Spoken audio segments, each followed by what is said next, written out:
Hey, Stu, would you do me a favor? Would you give me a list of all of the car companies that are going to be hit by the tariffs beginning next week?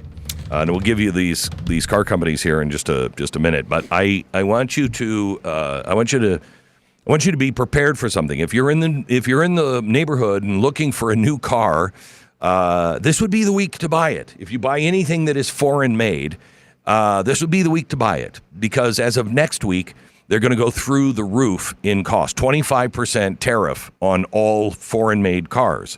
And already, if you go into a showroom this weekend, you're probably going to have a hard time getting it or doing any kind of negotiation on it, because they're going to charge you full price, because the business of selling foreign cars right now is at a peak, because everybody who wanted to buy a foreign car is in there right now going, I got to buy it before this tariff comes in.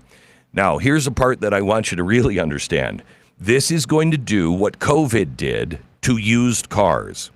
So if you're thinking about buying a used car and you want a foreign car, then you better buy that one right now, because as of next week, when the price of all of these cars, the new ones, are through the roof, most people are going to say, I'm not paying that I'm not going to pay an extra 25% for that new car. I'm just not going to do it. And so they'll stop buying it. But if you have to buy a car, you're going to buy a gently used car, a pre-owned car. And those are going to become scarce, because those will not fall under the tariff. So it's going to be exactly like it was with COVID. You're not going to be able to get the new car. Just for a different reason. I mean, you could, but you're not going to pay for it like that. Most people won't. So you'll go out and try to buy a used car, but those used cars are going to become more and more expensive. I was just talking to somebody about this, and they were like, "That sounds like a good investment. Maybe I should go out and buy a bunch of used cars." I don't know. I don't know if that's a good investment or not. But I just wanted you to think about that things are going to change next week, at least for a little while. And gosh, if you're a car dealer and you sell foreign cars, I feel for you, brother. I feel for you.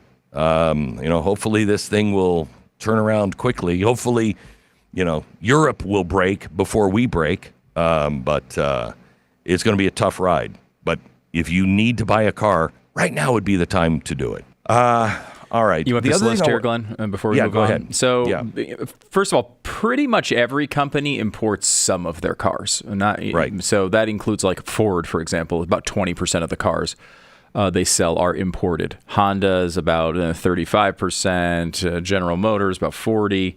That's imported. So you think General Motors is an American? Motors? Yeah, you think of them as an American company. A lot of them too it might be imported from Mexico, right? Right. So it's not necessarily from China or whatever, but the highest percentages of imported vehicles sold here in the United States, Volvo is about 90%, Mazda and Volkswagen about 80%. Hyundai about 70, and then Mercedes about 60. So those are going to be. But the you most have to effective. look at like BMW doesn't BMW and Volkswagen, or is it Audi? They own like a billion different brands. Then they just gobble up a whole bunch of stuff. Sure, yeah. Each one of these companies has a bunch of brands under it for sure. So that's going to be the situation. And remember too, a couple things on tariffs. Like, first of all, the tariff is on basically what it cost you, not what the final retail value is. So it's not necessarily 25% on top of the, let's say if it's a $50,000 car, it's 25% of $50,000. If the car takes $30,000 to produce, the tariff's paid on that number. So it isn't quite as high. So it's only 25% on $30,000, not $50,000. I'm trying to be helpful here, Glenn. As you know, I oppose all of these policies. I know. It's just going to hurt a lot of people. It's just going to crush a lot of people. Will it even go into effect is a big question. I don't know. Donald Trump has more than half of the tariffs he's promised have been paused or delayed. So we don't know if it's going to actually happen. Could be a negotiation tactic. But you're right. I mean, because to your point, hey, let's start a business on used cars. What if this tariff doesn't go into effect next week? Exactly right. I don't know. Exactly right. It's so hard to tell. But this, exactly right. I will say, is the weakness of this approach. because companies have no freaking idea how to run their businesses as of next week. And by the way, the reciprocal tariffs are supposed to go into effect on April 2nd as well, which is also next week. So a lot of this stuff's going on. We just don't know what it means yet. And for any company that imports anything, this is a real stress on how they run their business. Remember, it's American importers that are paying these taxes, even though you wind up paying them eventually. On the business side of that, they're like, well, what's my cost of business next week? Is it $100 or is it $125? I don't know. Don't know. I have a friend who sells foreign cars, and he is just like, he's like, I have no idea. He's like, right now, it's a feast. Right now, everybody is coming in and buying everything because they don't want to avoid these tariffs. He said, but I feel bad because, I mean, they may not have had to pay the tight price that they paid this week if the tariffs don't exist. He said, but they won't be able to afford it if the tariffs do exist. And so I don't know. And he said, and nobody's really thinking about the used cars. He said, used cars are going to go through the roof. Yeah. And we'll be in exactly the same situation we were in COVID if this actually happens.